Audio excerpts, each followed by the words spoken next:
Mr. Buffett, my name is Bill Ackman. I'm from New York City, and my question relates to the appeal of Salomon Brothers as an investment.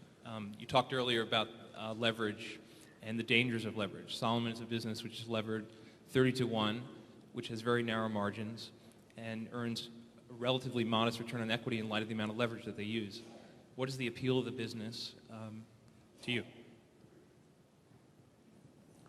We have here today the chief executive of Salomon Inc., the parent company, and also the chief executive of Salomon Brothers, the investment banking arm. And I would say one of the things Charlie and I feel extraordinarily good about are the two fellows that are running that operation.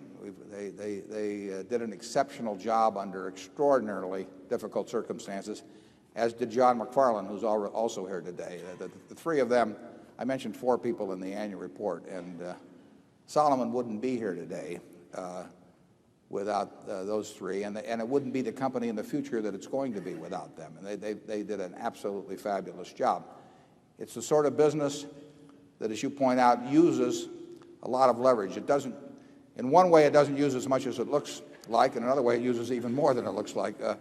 But the test will be, A, whether they control that business in a way that leverage does not prove dangerous, and secondly, what kind of returns on equity they earn while using it. You certainly should expect to earn somewhat higher returns on equity when you are necessarily exposed to a small amount of systemic risk and significant amounts of borrowed money than you would in a business that's an extremely plain vanilla business. But I don't know whether you've met Bob and Derek, but I think you'd feel better about having leverage in their hands than about any other hands you can imagine.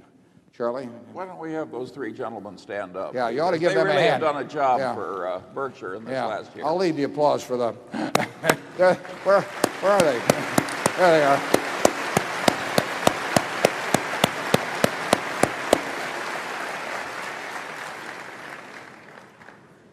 I mentioned this before, but it's worth mentioning again. Derek took on the job of being the operating head of Salomon Brothers on August 18th, 1991. He couldn't know what he was getting into exactly. 2 months later or 3 months later, we never had a conversation about compensation. He did not ask me for Berkshire or my guarantee for indemnification because he was walking into unknown legal problems we didn't know what we would finally uncover. And he worked incredible hours to keep that place together, which was not easy. Bob Denham, I called, I guess on the 23rd or so, I called him on a Friday. I got home on a Saturday, the 24th of August. He was living a nice, pleasant, peaceful life in California, and had a first-class law firm, good group of clients.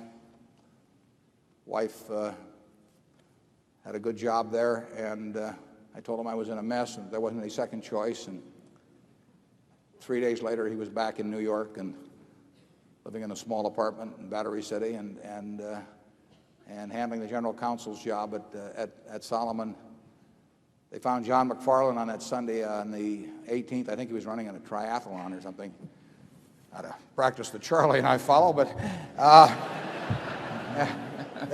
and he was yanked from that and came down. And I think John lives over in New Jersey, but he holed up in the downtown athletic club, and it was his job to keep funding what was then a $150 billion balance sheet during a period when people right and left were canceling us, not because we weren't a good credit, but because they just didn't want to have anything to do with us for a while. And the World Bank and the State of Texas Pension Fund and CalPERS, all these people were shutting off funding at a time, and funding in a business, as the gentleman just indicated, is the lifeblood of an enterprise like Salomon. And so those three deserve an enormous hand really by the Salomon shareholders, but by this group in turn, because we have an important investment in. So I thank them publicly.